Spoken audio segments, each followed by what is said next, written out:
नमस्कार, आदाब, सत श्री अकाल, प्रणाम। मैं अनीस लाला दानी ब्रेकिंग इंडियन न्यूज में आपका स्वागत करता हूं। नर सेवा, नारायण सेवा, जन सेवा, मुफ्त चिकित्सा सेवा, निशुल्क रक्तदान शिविर सेवा, एम्बुलेंस सेवा, निशुल्क स्वास्थ्य सेवा, सेवा समर्पण यात्रा, कोरोना काल में सैकड़ों लोगों की बेहतर इलाज सेवा, कोरोना संकट में के समय में ऑक्सीजन कंसंट्रेटर, ऑक्सीजन मशीन निशुल्क सेवा, 16 जनवरी से 24 जनवरी 2000 तक श्रीमद् भागवत कथा ज्ञान यज्ञ सप्ताह आयोजन सेवा, हरि नाम संकीर्तन, 25,000 महिलाओं की सहभागिता से golden book of world record बनाना। इन सब सेवा कार्य की उपलब्धि की वजह से द थियोफनी हैती यूनिवर्सिटी के द्वारा पीएचडी की डॉक्टरेट मानद उपाधि प्राप्त करने वाले आज के हमारे खास मेहमान, गुफ्तगू अदब से में हमारे खास मेहमान हैं क्षेत्र में सेवा समर्पण से डंका बजाने वाले मिलनसार, कोमल हृदय, सेवा भावी, जिन्हें हम डॉक्टर संपत अग्रवाल के नाम से जानते हैं। हम आज उनसे रूबरू बात करते हैं, हर पहलू पर बात करते हैं, कुछ बातें अनछुए पहलुओं पर भी हम करेंगे। नमस्कार, आदाब, सत श्री अकाल, प्रणाम। मैं अनीस लाला दानी ब्रेकिंग इंडियन न्यूज आपका स्वागत करता हूं। हम आपको आज ऐसी शख्सियत से मुलाकात कराएंगे जो वाकई में इस दिनों ध्रुव तारे की तरह आसमान में जो चमक रहा है, अपनी कहूँ कि समाज सेवा के नाम से हो, या अगर मैं कहूँ कि खेल के विभाग हो या खिलाड़ियों को प्रोत्साहित करने के नाम से हो। मेरी मुराद है डॉक्टर संपत अग्रवाल जी से, और मैं आज उनसे मुलाकात कराता हूँ गुफ्तगू अदब से में, और मैं सीधे चलता हूँ डॉक्टर संपत अग्रवाल जी के पास। नमस्कार। आपका ब्रेकिंग न्यूज में आपको बहुत बहुत स्वागत है। संपत अग्रवाल जी, डॉक्टर संपत अग्रवाल जी, हम आपके यहाँ आए हैं, बड़ी बेबाकी से बात करेंगे हम आपसे। ये आज बिल्कुल ये नहीं होना चाहिए कि अनीस लाला दानी कौन है और संपत अग्रवाल कौन है।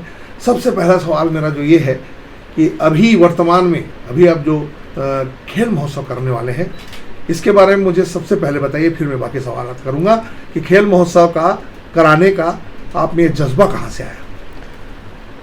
पहले मैं बता दूं आपको, 16 जनवरी 2018 को नीलांचल सेवा समिति का जब गठन किया गया, उस समय से लेके आज तक 30,000 से ज़्यादा हमारे नीलांचल सेवा समिति में खिलाड़ी लोग हैं, और शुरू से ही खेलों को प्रोत्साहन देते रहता हूं।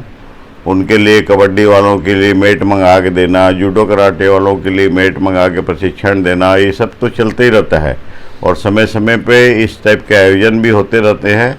तो अभी भी और हमारे यहाँ तेज़ी से उभर रहा है, जिसको कि मैं प्रमोट कर रहा था, ड्यूस बॉल क्रिकेट, जो नेशनल इंटरनेशनल में खेला जाता है।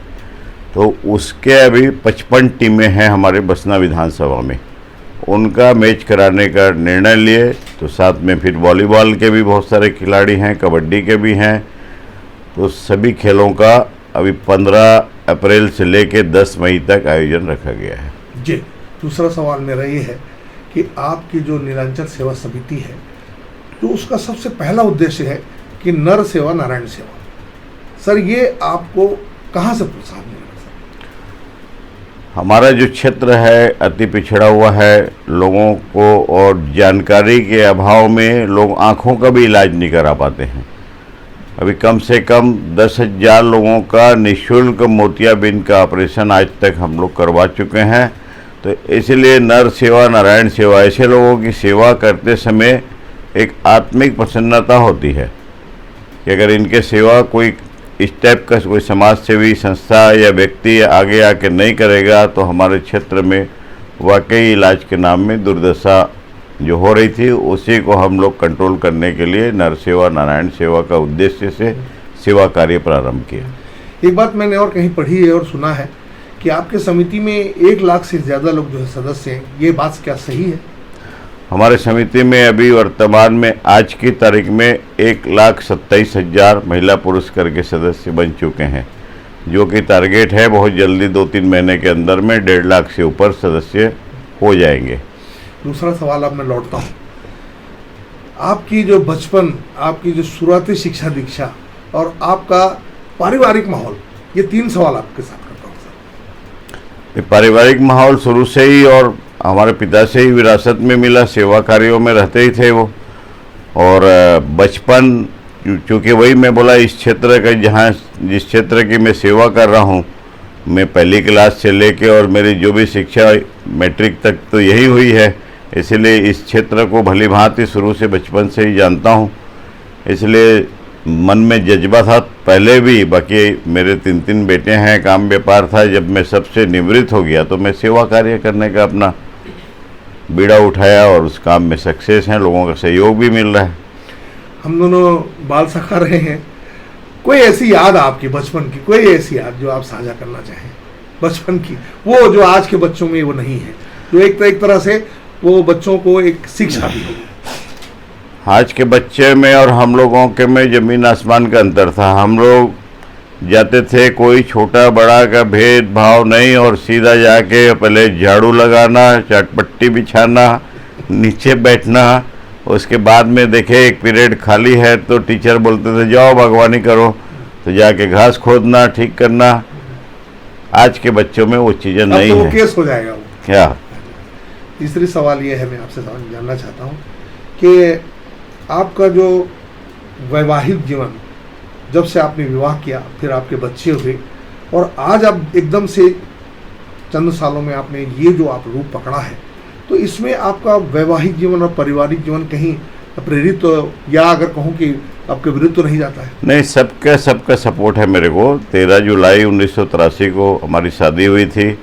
अब तो 3 बच्चे हैं, तीनों ने अपना काम संभाल लिया है। पोते पोतियाँ भी हैं? पोते पोतियाँ भी हैं। इसलिए मेरे को भी अब वो व्यापार से जब फ्री कर दिए तो समाज सेवा के क्षेत्र में ही अपना समय देता हूँ, तो उसमें परिवार के लोग भी मेरा पूरा सहयोग करते हैं। पिछले समय आपने विधानसभा चुनाव लड़ी थी।